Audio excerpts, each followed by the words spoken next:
Bell की जोरदार आवाज से वो बुड़बुड़ा कर उठी। आंखें मसलते हुए सामने लगे क्लॉक की तरफ देखा। सुबह के 10 बज चुके थे और सूरज की किरणें रोशनदान से छन छन कर कमरे में दाखिल हो रही थी। ऐ खुदाया, किसने मुझे डिस्टर्ब किया है? किरण गुस्से में बुड़बुड़ाई। नींद पूरी न होने की वजह से उसका सर बोझल हो रहा था। इसी कश्मकश में थी कि अचानक बेल एक मर्तबा फिर चीख उठी। जल्दी से फ्रेश होकर उसने गेट खोला। सामने सया बुर्का में मलबूस खातून खड़ी थी, जिसकी सिर्फ आंखें जाहिर थीं। हाथ पांव समेत तमाम जिस्म मस्तूर था। अस्सलामु अलैकुम, नौवारिद खातून ने पहल करते हुए मुअद्दबाना लहजे में कहा। जी वालेकुम अस्सलाम, मुझे माफ कीजिएगा, मैंने आपको पहचाना नहीं। गहरी नजर से जायजा लेते हुए उसने माजरत खाना लहजे में जवाब दिया। ओहो, आपने नहीं पहचाना मुझे? मैं सिद्रा हूं, आपकी बेहतरीन दोस्त। मेहमान खातून का लहजा बदस्तूर मुअद्दबाना था। क्या वाकई आप सिद्रा? अरे मैं आलमे ख्वाब में तो नहीं? अपनी चहेती सहेली को अचानक सामने पाकर हैरत मुसर्रत की मिली जुली कैफियत में उसने एक सांस में कई सवाल दाग डाले। नहीं जी, आप इसी जीती जागती दुनिया में मौजूद हो और मैं ही सिद्रा हूं। मेहमान खातून ने मजाहन कहा तो दोनों बेइख्तियार खिलखिला उठी। किरण अपने वालिदैन की इकलौती औलाद थी। इस वजह से उसका हर नाजो नखरा बर्दाश्त कर लिया जाता। फैशन की दिलदादा और मेकअप की शौकीन थी। घर में राहत और आराम के तमाम असबाब मौजूद थे। इसीलिए उसकी हर फरमाइश को पूरा करना वालिदैन अपना फर्ज समझते थे। घर में रोशन ख्याली का राज था। आजादी राय के असूल को मद्देनजर रखते हुए हर एक मनमानी की जिंदगी गुजार रहा था। सोमो सलात की पाबंदी थी न शरई पाबंदी का एहतमाम, बल्कि उनको निगाहे ऐब से देखा जाता था। और कॉलेज लाइफ में तो किरण की आजाद ख्याली अरूज पर पहुंच चुकी थी। इसी तरह जिंदगी रवा दवा थी। तालीम मुकम्मल हुई तो वालिदैन ने मुनासिब जगह रिश्ता तलाश करके नहायत धूमधाम के साथ रिश्ता अज़दवाज में मुंसलिक कर दिया। हजारों के अखराजात सिर्फ वीडियोस, म्यूजिक सिस्टम और आतिशबाजी के थे। डिनर और जहेज का तो पूछना ही क्या।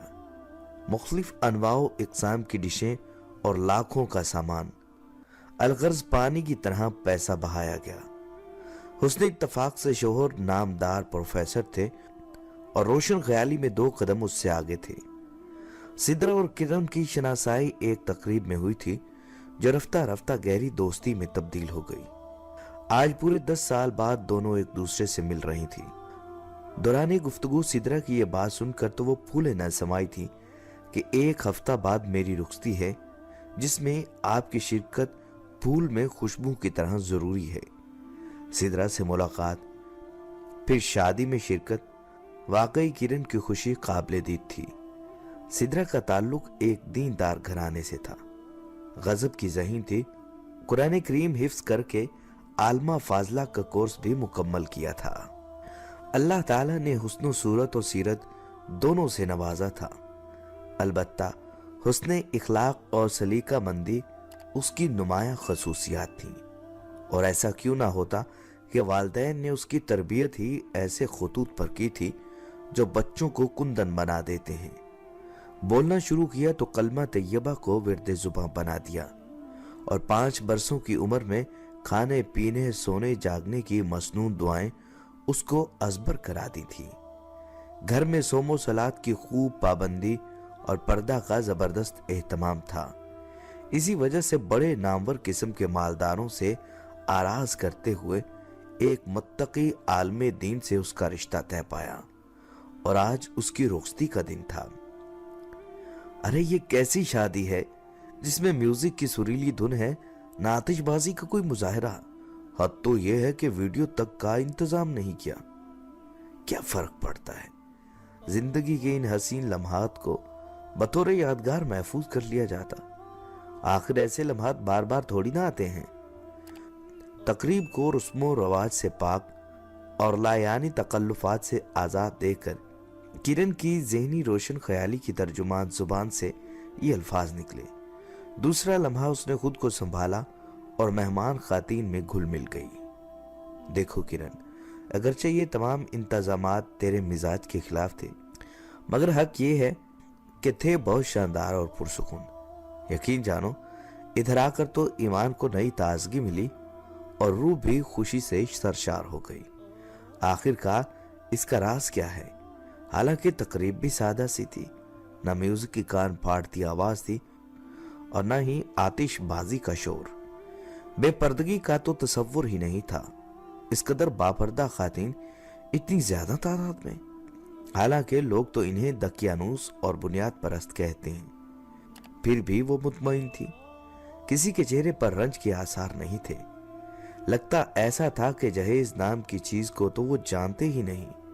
नमाज किस कदर एहतमाम से पढ़ी गई, एक हम हैं कि फुर्सत में भी सजदा रेज नहीं होते। आखिर इस कदर फर्क क्यों है? ये अपनी नौयत का पहला वाकया था जिसने किरण के जहन में इनकलाब बर्पा कर दिया और उसे बहुत कुछ सोचने पर मजबूर कर दिया था। और अब वो एक कोने में बैठी नदामत से आंसू बहाती अपने आप से सरगोशी कर रही थी। इस भरे मजमे में ऐसा कौन है जो इस राज को बेनकाब करके मेरे अंदर होने वाले इनकलाब में रूह फूंक दे? उसने सोचते हुए कहा। अचानक उसके जहन में एक आइडिया आया। खुशी के मारे वो उछल पड़ी। अगले लम्हे खाला जान यानी सिद्रा की अम्मी के सामने बैठी पूरी तवज्जो से सुन रही थी। देखो बेटी, खाला जान ने बात शुरू करते हुए कहा, अकल भी इस बात का तकाजा करती है कि अपने मौसम का शुक्रिया अदा करना वाजिब और जरूरी है, लेकिन हम इस बात से गाफिल हैं।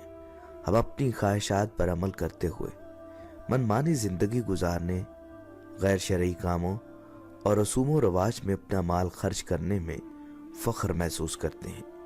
मगर कभी ये भी सोचा है हमारे इन पैसों से कितने उजड़े सुहाग आबाद और कितनी मासूम बहनों के हाथ पीले हो जाते, और हमारे माल के साथ कितने खानदानों की जिंदगी और कितने मासूम बच्चों की खुशियां वाबस्ता हैं। इस बात से हम बेखबर क्यों हैं? सिर्फ इन्हीं बातों पर अमल किया जाए तो मुआशरे की बहुत सी बुराइयों की जड़ कट सकती है। मगर खाला जान ने चश्मा दुरुस्त करते हुए कहा, यह सब उस वक्त होगा जब हमारा ताल्लुक अल्लाह के साथ मजबूत होगा, हमारे मामलात साफ होंगे, अपने ऊपर की जाने वाली मलामत और तानो तशनी को हम बर्दाश्त करेंगे। तब हमें अल्लाह ताला इज्जत और नुसरत के साथ ईमान की हलावत भी अता फरमाएंगे। जो ये तमाम बातें अपने दिल की तख्ती पर नक्श कर रही थी, पुरअज़्म लहजे में बोली, आज से मैं भी तमाम रसूम व फैशन को फेंक कर सुन्नत रसूल सल्लल्लाहु अलैहि वसल्लम को गले लगाऊंगी। और खांसी की वजह से उसकी आवाज हलक में अट गई और पर्दा का एहतमाम भी करूंगी। साथ ही बैठी सिद्रा ने उसका कान खींचते हुए जो ही जुमला मुकम्मल किया तो तीनों के कहकहों से कमरा गूंज उठा और किरण का माहौल तब्दील हो गया। दुआ है अल्लाह पाक सबको इस्लामी माहौल के मुताबिक जिंदगी बसर करने वाला बनाए। आमीन सुम आमीन।